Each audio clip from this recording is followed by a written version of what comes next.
know how you're being seen and perceived in healthcare, to know how people are deriving and understanding how to care for you, and to know that we who are from a descent who are also walking into the field, but being able to be like, okay, I'm not saying I'm not the first, but like it's nice to be like there's also other people here who see it and are also taking it upon themselves and who are also ahead of me. And I'm like, okay, like this, I have hope. I have an idea. I don't have to imagine this. I'm actually seeing this play out in a way. This is a possibility. You're listening to Community Level, a podcast where public health research meets real-world impact. Brought to you by the Community Health Sciences Division of the University of Illinois Chicago School of Public Health. We bring you real conversations with researchers, practitioners, community leaders, and organizations working to create healthier communities. Now, let's dive into today's episode.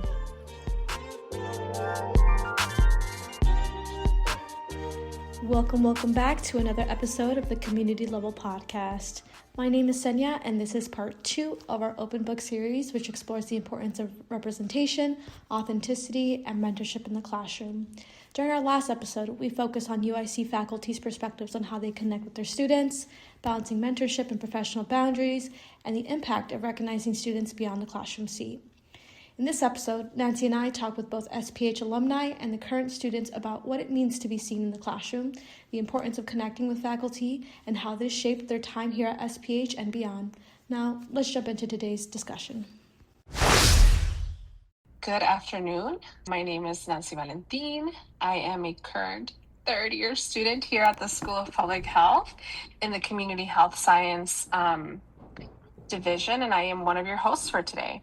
And hi, everyone. My name is Cenia Villaseñor. I am a second-year MPH student here at the Division of Community Health Sciences, and I am the co-host today. Thanks so much for joining us. We do have a short icebreaker. In a few sentences, can you tell us about what drew you to apply to UIC? Hey, everybody. My name is Caesar. I'm a first-year MPH and fourth year. I need to start this over already. I am in the joint degree program at the School of Public Health that is intended to shorten the time between a bachelor's and a master's of public health. It is not quite a 4+1 program, but I think that is the eventual goal. And so I am a first-year MPH student in community health sciences. I am also a student researcher in the School of Public Health, working on a community sciences program and also on various oral history projects in the Departments of History and Gender and Women's Studies on the East Campus with History Moves. Hi, everybody. My name is Megan Sinico. I am an alum of the CHS MPH program. I graduated this past spring. I currently am a program coordinator for the Center for Community Health at Northwestern University. And in terms of the icebreaker, as I mentioned, I am a program coordinator, and a lot of the work that I do currently supports the relationship between community and academic engagement for projects that span a variety of areas, but really looking at sort of how do we cultivate equitable relationships between community and academic partners. So my name is Johnette Williams. I'm also a recent alum of the MCH program, which is in the CHS department. In terms of positions, I'm still applying. So I haven't held any roles yet, but I'm still applying out here. You know, the public health world's a bit tough right now, so. Hi, everyone. My name is Brianna McCombie. I'm also a graduate of this past spring, I've also got my master's in urban planning and policy as well, so I was a dual degree student. But I focused my time in community health when I was on the public health program. Right now, I am doing research. Some of it is actually independent research with some hospitals in Colorado, but also I am doing research for the health policy department as a research associate.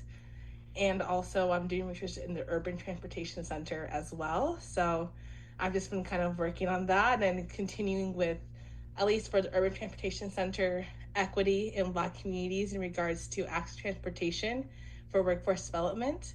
and then also in the public health policy science, working with food insecurity and discussing how those works with the benefits that you get and in the Chicago area. So I'm just enjoying the research experience right now, but also there as well. Like, of course, would like to have a more permanent role and position, but I'm just taking what I can get right now and enjoying that process. So yeah, thank you for letting me be here.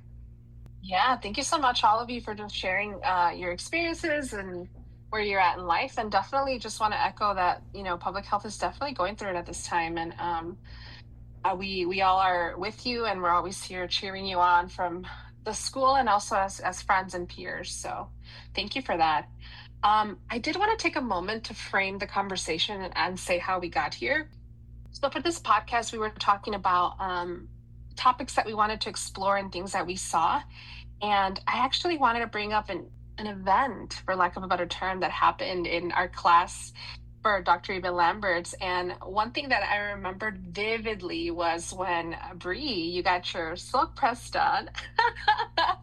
And you looked so good and so fly. And I just how Dr. Eva Lambert's was just like gassing you up and just really like out there. And I just had this memory of like, how cool is it to be seen, right? To be seen as a student, but also to be seen within your culture. And it just made me long for that. And I feel like it just started this conversation in my head of like, what does it mean to be seen by your faculty members in the classroom? And I know that Megan and Johnette, like we've had our own experiences with Dr. Eva Lambert's in different ways. I know, Johnette, even more so you. So I just kind of wanted to share that incident just kind of led to this discussion about feeling connected to your faculty members and what did that mean for you? What was the difference? And so I just kind of want to enter with that event and ask this first question. Can you share a moment when you felt especially connected to a faculty member at UIC? Bree, you could definitely use that example, but you're welcome to use another one if you don't want to feel on the spot. But just to kind of get this idea of like, when it was more than meets the eye. Yeah, I guess I'll start that. For sure was a beautiful moment, I would say, in my time at UIC. I was actually also in the orchestra. So I was playing violin that semester, and I had a concert also coming up. So I was for sure a moment where I was trying to look my best, put extra work at home for the concert day. And it ended up being a beautiful concert. And so to be seen in that moment of the effort, the work, the triumph of like, this is something special, but also to be in the mentality of like, someone else is also taking notice of me, seeing me more just like a person in the seat, but seeing me in regards to the culture, the conversation, even being able to, I know he for sure offered, like, if people want to have support, people want to come and show up for people and bringing the community aspect into the classroom. I think in grad school it's really hard to have, to maintain outlets and to maintain hobbies, but they're so essential for well-being and our health in general. And as public health students, like, having my professor in a public health space, my like African professor over here just being like, I see you working hard, but I also see you taking the intentionality and time, and you're looking good. And it's like the middle semester, we're like in the midterms, we're like over here like, oh my god, like how I can't think and I can't read. So just see will be seen. But of course we have gone into dialogues and conversations about how our people are viewed and seen in the health field. Being also of African descent as well, my family's coming from Uganda. We are to know how you're being seen and perceived in healthcare, to know how people are deriving and understanding how to care for you, and to know that we who are from a descent who are also walking into the field, seeing what he's also doing with his research and his work, but being able to be like, okay, I'm not saying I'm not the first, but like it's nice to be like, there's also other people here who see it and are also taking it upon themselves and who are also ahead of me. And I'm like, okay, like this, I have hope. I have an idea. I don't have to imagine this. I'm actually seeing this play out in a way. This is a possibility. When I was an undergrad, I was an undergrad and I was doing business, marketing, supply chain, and also international studies, development, and health. I was being told when I thought about health and health equity and Black and brown communities, they're like, business people like, oh, you want to go into big pharma? I'm like, no, not big pharma. And I see people like, oh, you want to go work for like UNICEF Global, or like work for the UN? And it's like, not exactly, but I do want to work with my communities and their experiences in the diaspora.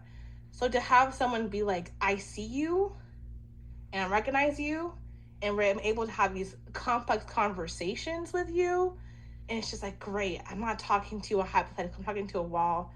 I don't have to even go run into AI and be like, oh my God, what? Like in this situation, in scenario, like there's literally a professor right here who can talk to you through it. And they might not be doing exactly what you're doing, but it's like they understand what you're thinking. And that's like a big step in how you can mold your career in grad school, just having representation there. So yeah, no, just some comments on that. Thank you for sharing. I think you make a really like good point about like just having that representation like while in grad school. Like it makes a big difference, right? Because it's like, how do you want to feel seen, you want to feel connected, you want to feel like you belong in the way that they did that, or like the way that you kind of described in Dr. Avery Lambert's how he did that, right? Just acknowledging your presence, right? I'm seeing you more than just like another student like sitting in his class, but like being able to connect with you, right? That's really nice. Does anyone else want to share maybe about like an experience like that? Yeah, I can go. I'm not even gonna hype Dr. Eva because, I see him like, even though I'm graduate, I feel like I still see him all the time, so I'm not even gonna talk about him. But I feel like other professors, definitely other Black professors, like Dr. McKay, me and Megan were in that class, our global health class. I feel like she was definitely great at like letting her students know, even though it was a big class that she saw us, and like as a Black woman, it was nice having a Black teacher who also had similar interests as me, especially in global health, similar challenges as me, especially breaking into that field, and like how like global health is being attacked now. It was really important being in her class at that time. Like when the election happened and all of that, it was very helpful because she definitely like tried to assuage us as much as possible and be like, guys, I understand how tough it is. We're in this class, we're trying to help people while also it's being attacked and like funding's being taken away. And so she was definitely a great like teacher to have and a great resource to look up to, especially in that time where it's like it feels like all hope is lost and like despair is coming. I definitely appreciated her. And I mean, Dr. Eva and I feel like when we had class together, we talked all the time, and when we didn't have class together, we talked all the time.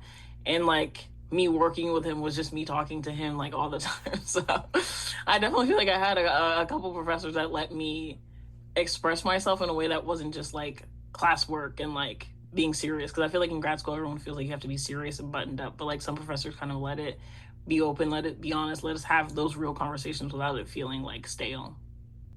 So I will give an example that does pertain to Dr. Ebe Lambert. So I will be, sort of uplifting him a bit. But I think, for me, it was really special because I had him not only as a professor, but my academic advisor. And so, early on when I came into the MPH program, I met with Dr. Ebe Lamberts. And one of the first things he asked me was like, what is your dream job? Like, what is your aspiration? And I, was talking about wanting to focus a lot on Asian American health.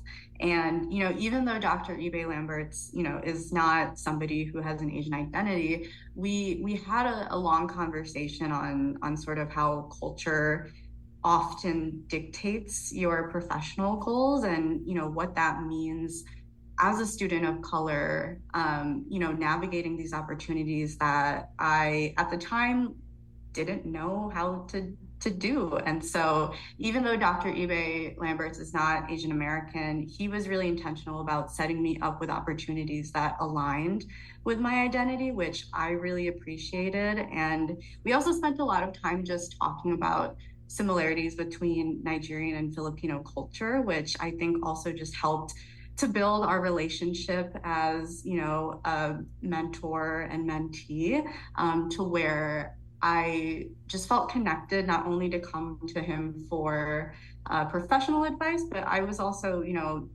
during that particular climate where a lot of things were changing in the public health sphere, like talking about what it meant to go back to your families and talk about those things, and, you know, sort of the struggle within immigrant families and that sort of stuff. So I just want to share that moment because I think it really set the tone for now as a graduate. Like, I still talk to Dr. Ibe Lamberts. He still, like, you know, connects with me, and yeah, I just, you know, I'm very grateful that he understood, you know, sort of that aspect of navigating the professional world as a person of color connected to their culture, wanting that to be a part of their career. And I definitely think that, you know, that made our relationship that much stronger.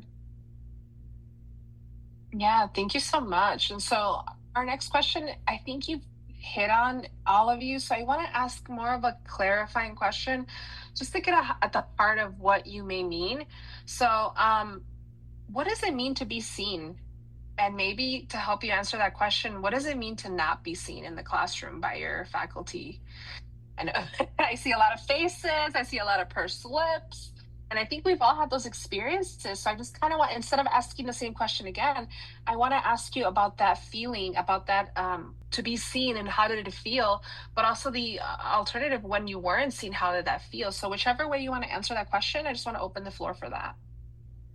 Sorry, and I also kind of want to add, I heard someone mention too, like, you know, feeling the difference between like how it was in undergrad versus graduate school too, and maybe if you kind of want to talk about like what makes that different. I can go first, because I mean, I feel like 401 and 402 was kind of like that space for a lot of people of color, especially in my class, like my cohort specifically, where people did not feel seen. And it was a very chaotic time. And so it was I feel like having 401, 402, and 403 at the same time as having Dr. Ibe's class was like stepping to two different worlds, basically.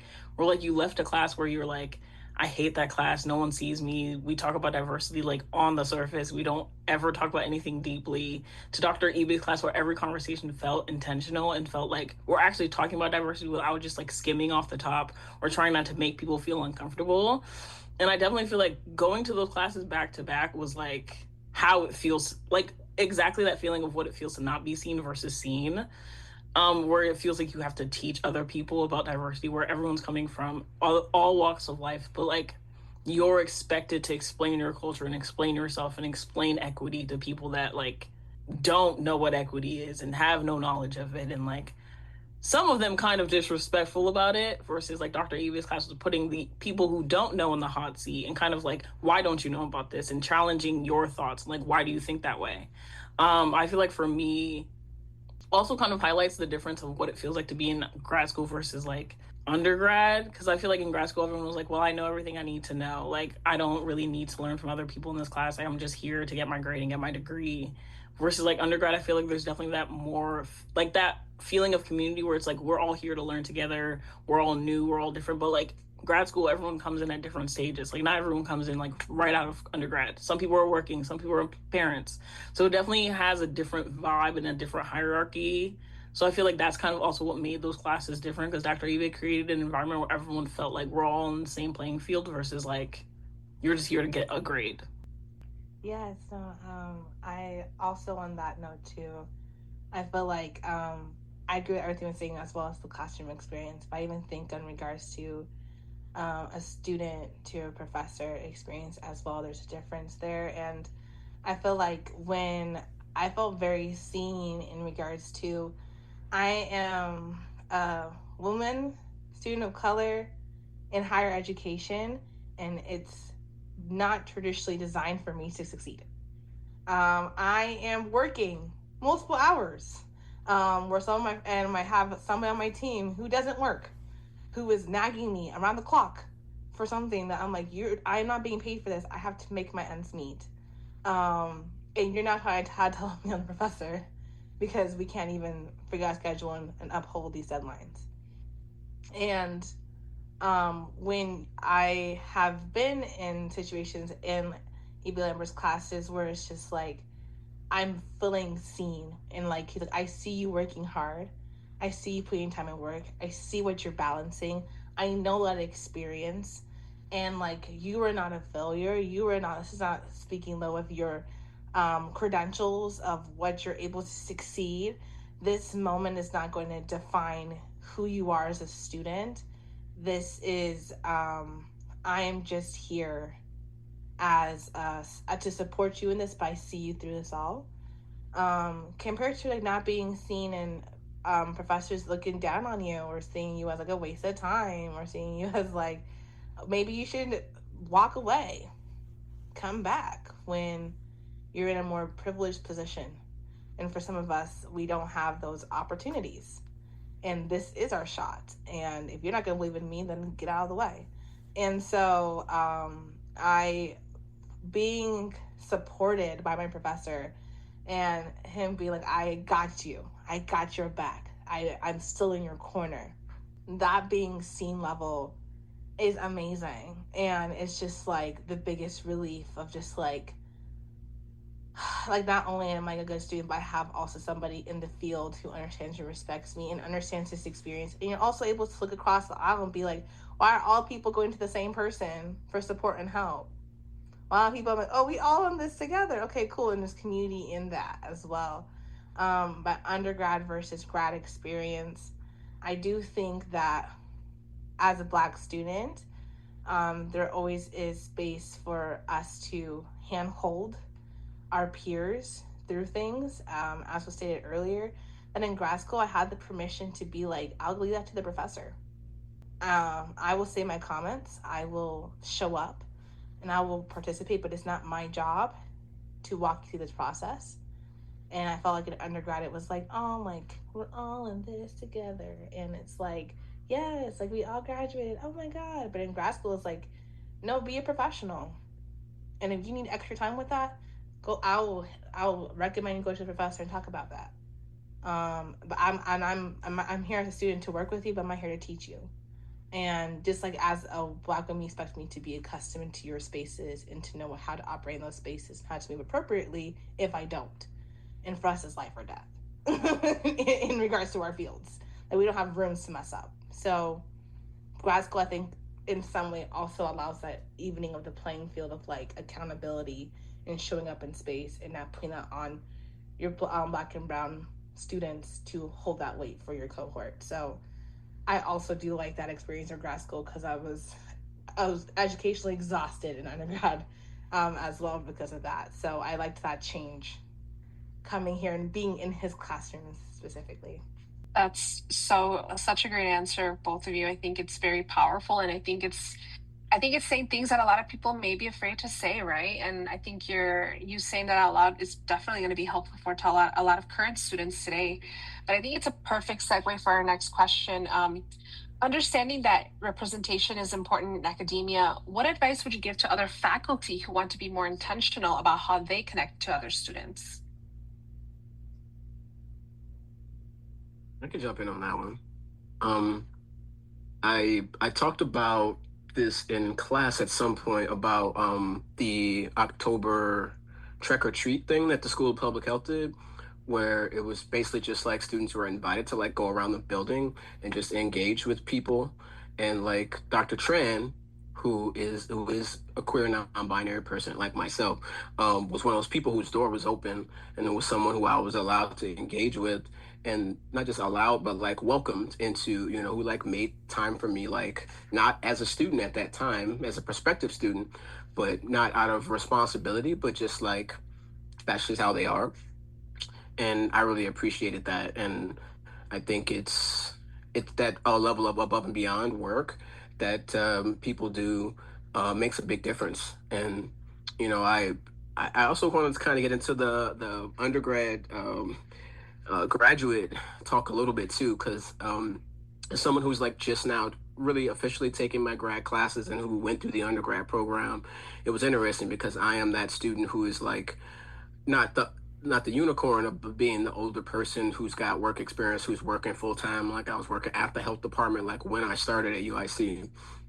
But it was a challenge for me to have to deal with some of those foibles, some of those things that are, I guess, expected for undergrad that maybe aren't as expected in grad, like people not, being as willing to accommodate me and my schedule or changes I needed to make or whatever. And also as a disabled student, not also having that respect, not having my pronouns recognized, like so many things I've had to go through like this program. But these things are still continuing now, like in some respects too, like have a very hard time getting professors to use they them pronouns when they address me, and also the one of the same professors that people have been talking about for years and coming to my student org, Radical Public Health, about like fat phobia and people just not being respected in general. It still happens. Like the same professor that I had in my first year that I have now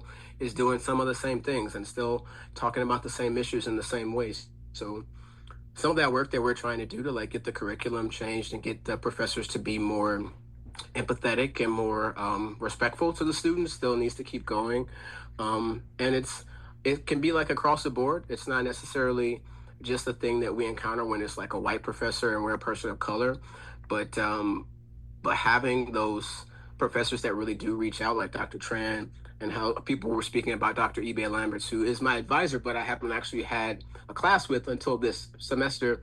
And just the way like easy rapport, the way like the understanding is there is like so important and has been really powerful, I would say, for me as like someone who just started their MPH program.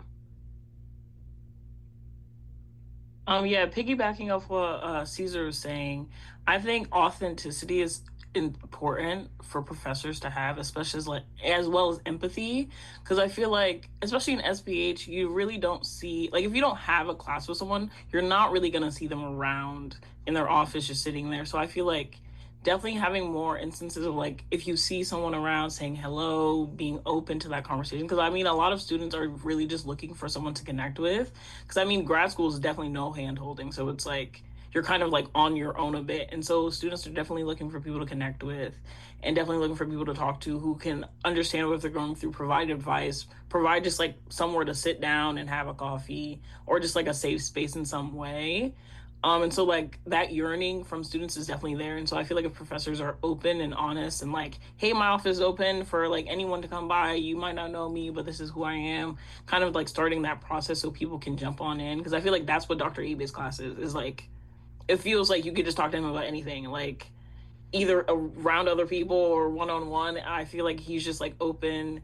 His office is always open if he's on campus. So I feel like other professors could like, not like using all of their free time, but like maybe an hour a week or 30 minutes if that's what they have, to be like, hey, stop by, do you want a coffee, etc. I feel like that makes a huge difference. Also, to add to the conversation, I do think that advice that I would give professors is to be more, as also the notion of being authentic, but also to allow yourself to be like a sponge in regards to your students, and being able to be more mindful on like what your students are advocating for in their current climate of the public health. I do think sometimes it's more to the book of like, this is the process, this is what we're gonna do. We don't really talk about that because it's too abstract, that's too far-fetched, or that's like, and usually when it comes to Black and brown issues, it's like, it's not as black and white to discuss, talk about. And so creating that authenticity to be like, here is how I am in the field and how I interact with that in the field, but also here's what I connect to, and I also, these are resources that I can connect you to, and I don't mind having these conversations. And actually, like, I don't mind going and looking up a couple of things or meeting with you separately so we can discuss this out.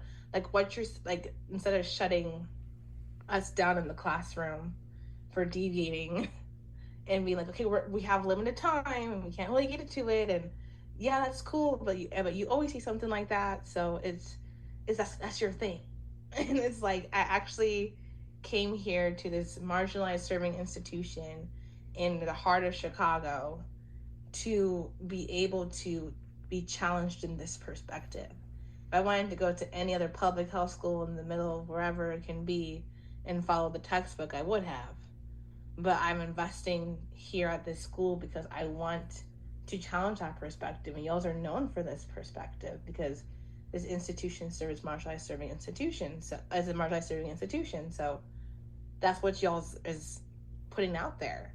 And so I say, like, to the faculty of, like, that cadence and that note of, like, please do be, like, authentic with us, but also, like, be a sponge and be equally as curious as we're as curious, and, like, be open to, as in E.B. Lambert's class, he doesn't mind where we take the class.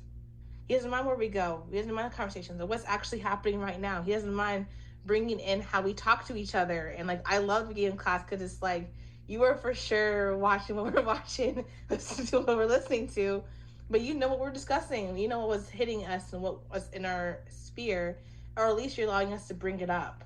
And so, as a professional, and being on, like, the Gen Z side of the equation as a professional, how can I bring these practices, bring public health to my generation, and be a bridge in that as a professional?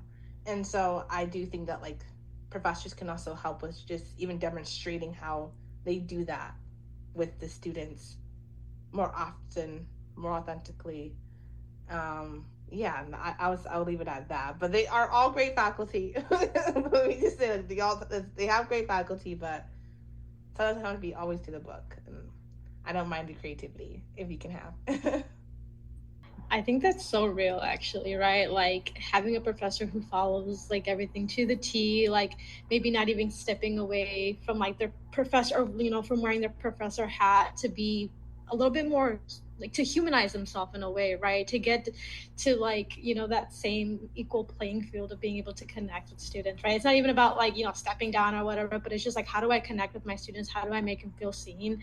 And I really like what you said about, like Dr. E.B. Labs didn't mind having these, like, conversations about what the real world is like, right? Like, he didn't follow the script, he didn't follow by the book, like, and of course he taught his class, right? But like, it's more so about, like, how does this look like when you're actually out in the world practicing public health and connecting to those communities that we want to serve, right? Because that's important, that's what we're here to do, right? And we can't just follow something by the book and expect it to work for every community, because that's also not realistic, right? So I think you have a really good point by saying that. Does anyone else want to share about this specific question before I move on to our last question here? All right. And I guess I just kind of had, like, one little question. I know we had asked a question about, like, what advice you would give to faculty to be able to, you know, connect to their students more. But I was also just thinking, like, you know, what advice would you have for, like, first semester, like, MPH students looking for connections to faculty or to even other students? You know, like, is there any advice you would share as, like, alum or current students, you know, who are a little in their, you know, MPH careers already? Yeah, I would definitely share on that. For me, one of the first things that that really engaged me at the School of Public Health was going to it was like an anniversary party for Radical Public Health, which is a student org here. And I got to meet so many dope people. I got to meet Linda Ray Murray and other faculty and also students and alum. And just, it really gave me an introduction to, like, here's what this program has produced. And, like, it was not a rose-tinted glasses experience of the School of Public Health. There was a lot of people who had critiques. There was a lot of people who were motivated to make change here and in other areas of public health. And it just immediately, like, let me know, okay, I'm in the right place. Like, I can find people here to work with. I know that I can do some good work here. And it was very validating. And I don't know how the other student orgs are, being for real, because I'm just not engaged with many others. But it was big for me at the School of Public Health to find Radical Public Health. And it's been like a space for me, like a political home, like a community for me for 3 years now. So going strong. I can go ahead and jump in. I think if I, you know, had to give advice for first year MPH students, an office that really, really helped me was the Office of Diversity and Inclusion, ODI at SPH. Like, the work that Cecilia and Angela do to make inclusive spaces for students to just talk about the difficulties of grad school, the difficulties of life, and just letting us talk about that in an open, non-judgmental space, I think is something to be recognized, especially because, I think this was mentioned before, but grad school can be really, really isolating in terms of people sometimes just wanting to go to class and then go to work. And, for ODI to have these sort of spaces where you can just do whatever, you can talk about whatever, was really something that I took advantage of in terms of, expressing my feelings, but also meeting new people. So I would say go to ODI, like, even if you just show up to the office and say hi to Cecilia and Angela, that they will welcome you with open arms and treat you like family. So going to their events, connecting with them, I would say for first year students, please do. I literally just did that the other day. I literally just went in there to say hi to Angela because, like you said, it's always a good vibe. You're going to see a smiling, welcoming face. And like you said, their events actually are really incredible, and they're not afraid for an event to be focused on a specific group of people. Like, they don't shy away from that, right? They actually embrace the spirit of like their office and like what it's intended to be. And it's intended to welcome a vast array of students, and they make a lot of efforts toward that. And I really appreciate that. They're just the sweetest people also.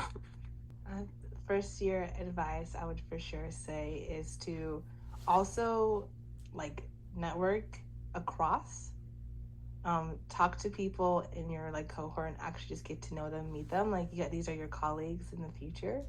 But also in the same breath, I do think sometimes for the benefit of your health and building community, it's going to be a little bit inconvenient. I do think that like with our schedules, they do get stacked, and it's mostly if you're balancing work and school and home responsibilities. But sometimes going with your classmates and like creating friendships and leaving to go have lunch or maybe go and like do an activity afterwards, like, it's inconvenient. Maybe you have to catch the next bus or the bus after, but that extra 30 minutes could really be helpful in just expanding your community and your perspective. So just a first note on that. Also, yes, presentations are great, but I do think that just like being able to also network in these conferences and network at these actual events and meeting people in the field. If someone comes and guest speaks and you think that's really cool, or if someone's able to come through and like actually be a part of an organization, you like their work, reach out, talk with them, discuss with them. I feel like for me, I was always never afraid to follow up with an email. And some of those people, like the professors might not know, but I'm talking to them. I'm hanging out with them. I might not be clicking with the professor that connected me, but I'm clicking with that person, and just use that as an opportunity. And so I would say that take those opportunities. Don't be afraid to put yourself out there. And it might be a little inconvenient. Biggest advice is just have your like email ready to go, like your draft email of like when you have someone speak at the class or you go to an event that you really liked them, just have it ready to go. I feel like the anxiety is just like, what am I going to say? How am I going to say this? Say a little template for yourself, send it out. Worst thing they can do is not get back to you or say no. It's going to be okay. But who knows, maybe it'll be a great connection and a great step forward for your career. And that's also amazing. And so those are the two things I would say. But you got this as well. And welcome to an amazing 2 years in your life and in your career. Bri, I think you kind of set us up perfectly to wrap up today's discussion.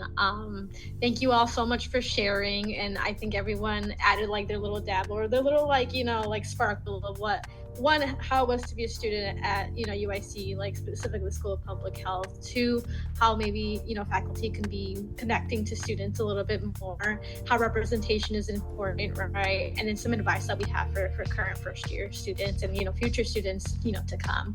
All right, we can go ahead and wrap up. Thank you all so much. Good to see you guys. Bye. Bye. Woo-hoo. Thank you for tuning into Community Level. If you enjoyed today's episode, please don't forget to subscribe, leave a review, and share it with others. Join us next time as we continue to explore the intersection of research and community action.